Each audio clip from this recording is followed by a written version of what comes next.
Just when you thought there were no more movies to parody, a group of people grabbed Leonidas from the 300 movie and tried to mix him up with a baby Shrek, a bunch of ads in the middle of the movie, celebrities, Transformers, and even GTA San Andreas. And well, this came out. That's why today on the Summarizer, meet the Spartans. This is the story of Sparta, a land where many years ago there was a super powerful army known as the Spartans. But to be part of this army, the babies had to be perfect. If imperfections were found, as in Shrek, the babies were rejected. If they came out Vietnamese, they were given up for adoption to Brad and Angelina. And finally, if they came out perfect, they were trained from a young age to be the best Spartan. And that's how we meet Leonidas, a perfect Spartan who since childhood was trained by his grandmother to become a fighter. By this guy who simulates a scene from James Bond, so he never feels pain. And by a dog that with an ad in the middle bites his balls. But that's not all, because he was also sent alone to the outside, where he suffered a lot of cold and hunger. No mayo? This is bullshit.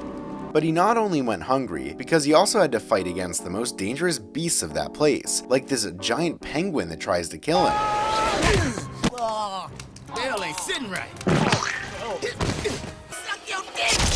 Anyway, Leonidas manages to kill the penguin and finally returns to his village, where everyone greets him as the new king, as well as the future queen. Sign my rack. And they're real, too. Yes! Then he asks her to marry him. She gives him the combination of her chastity belt, and finally they both get married, have a son, and live happily, training their child to be a great Spartan. Let the training montage begin! Cue inspirational music.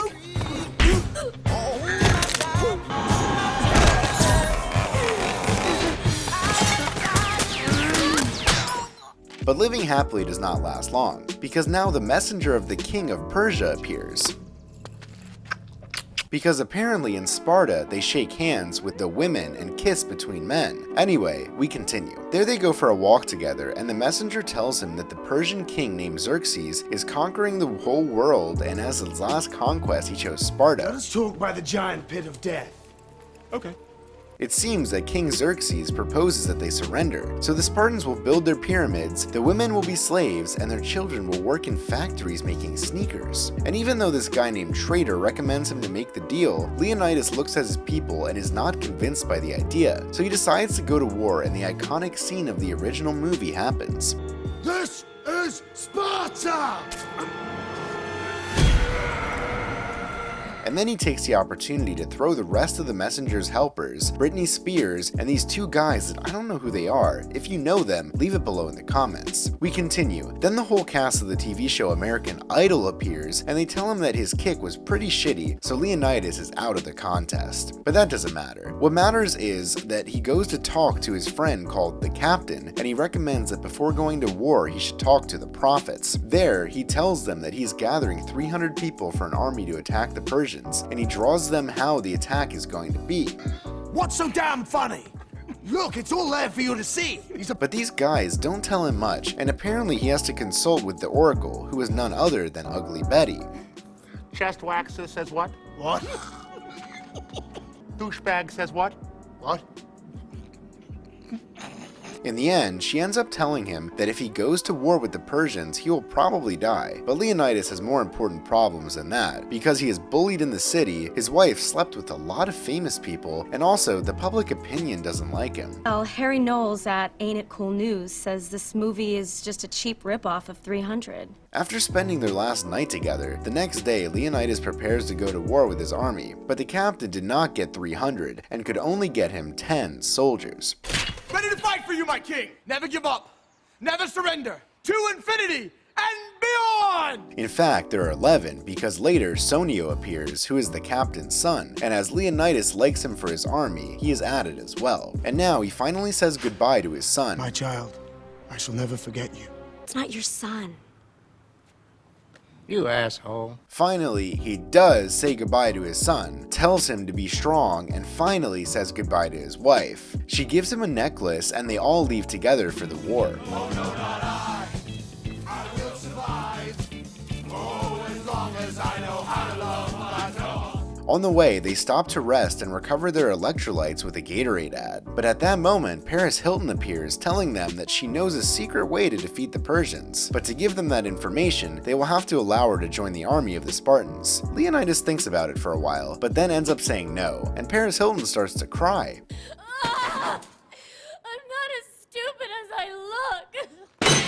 After that, an army of Persians finally appears to attack them, but for that, there is this soldier called Dilios. The Persians came for their surrender, and Leonidas decides to fight, but it's a dance fight, so it's pretty boring. We are the Spartans. We stop the yard. Check out our buzz. They are our cause. The Spartans get 3 tens, so they end up winning the contest, and as the Persians lose, they end up throwing them off the cliff. Or, well, they end up throwing themselves off. But the point is that the Spartans won the battle. We may have won the battle, but they will win the war. Meanwhile, in the city, this counselor wants to talk to the queen, because they must convince the rest of the council to send more troops to help her husband in the war. The only problem is that in order to win, they need the vote of the other traitor counselor, so the queen goes to talk to him. That's my urine sample.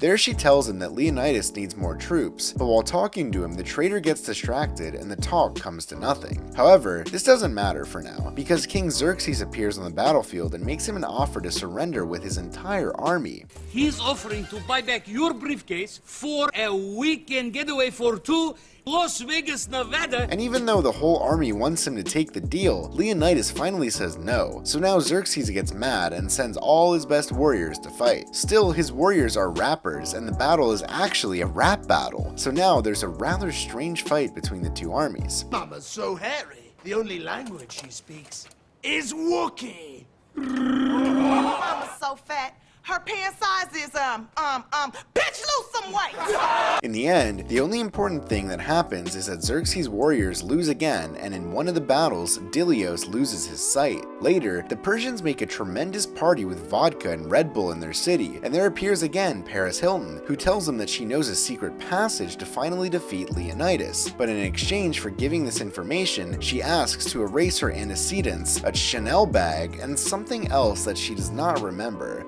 Yes, that he took out her hump. The next day, the Spartans are resting, sharpening their weapons, and drinking milkshakes, when suddenly the blonde guy appears with the news that the Spartans are coming and that Paris Hilton told him about the secret passage. So now Leonidas goes to talk to Dilios, who by this point can't see a damn thing. I can still fight. Before the Persians arrive, Leonidas asks him to return to the city to tell his story, and also gives him a necklace to give back to the queen. Then the Persians show up, ask Leonidas again to surrender, but he says no, and now the king gets upset and calls his army of 1,000,000 Persians. In the city, the queen goes to talk to the rest of the counselors so that they send the army to help her husband. But at that moment, something strange happens, because the traitor votes that the best thing to do is surrender, and tells the rest that they should not listen to the queen because she is a bitch. And when she hears that, the queen transforms. So now, the fight breaks out between the queen in a Spider-Man 3 costume and this guy who's now the Sandman?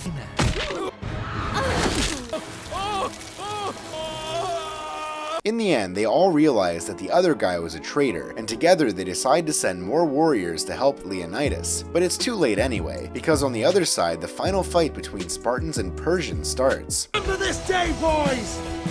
For today is the day you die!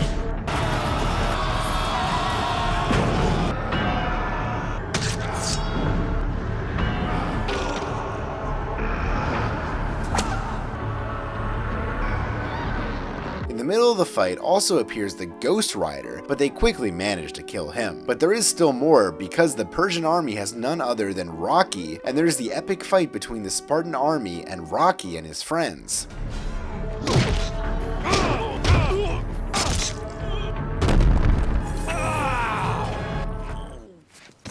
Yes! There, Leonidas wants to avenge the death of his friend, so don't ask why, but simulating GTA San Andreas, he starts chasing Xerxes. And just when you thought the parody couldn't get any weirder, King Xerxes stumbles upon the Transformers cube, gets into a car, turns into a cheap transformer, and now he's... I am Xerxes Strong. But in the end, the cable is not enough and ends up falling and absolutely everyone dies. Anyway, the queen was very sad, but at least Dilios managed to return and give her the king's necklace. And a year later, Dilios returned to the battles to lead his army and defeat the Persians. But since he's still blind, he ended up leading them to Malibu where they meet Lindsay Lohan. And the movie ends with all the Spartans singing an American Idol. But wait! There's more! Of course there's more, because after the credits they show us that during the war, the Spartans recycled, had dinner in Hooters and drank beers, oh, and I don't know where, but there was also Rambo. So that was the summary of Meet the Spartans. Comment which series or movie you'd like me to summarize for future videos. See you later. Gotta work. Okay. Bye.